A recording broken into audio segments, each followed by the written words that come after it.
What's up, guys? Today I'll show you how you can solo the new Cupid dungeon with 3 sword style in 4 minutes. 100% win rate depending if you're dookie cheeks or not. Here you can see my build, 3 sword style with these accessories. Due to my diabolical M1 damage ID, recommend you follow this tip on all NPS in the game. Go in the middle, Geppo up till they gather up under you, then fall down and M1 then. I also recommend a Logia for this, they don't have hockey. Ain't no way I got made fit first recording LOL.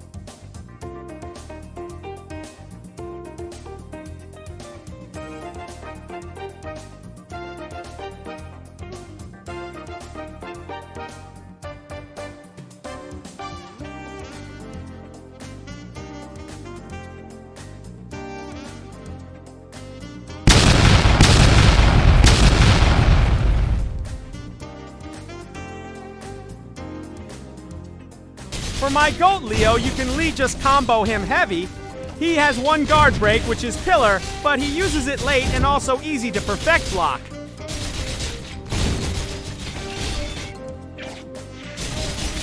Finally, for Cupid Queen, her first phase is easy. Just watch out for her lighting, else than that just block and attack. When you're on your last pillar, be careful because she insta-teleports, but you can just block, and after that you have your ult. And all abilities, so really just whoop her.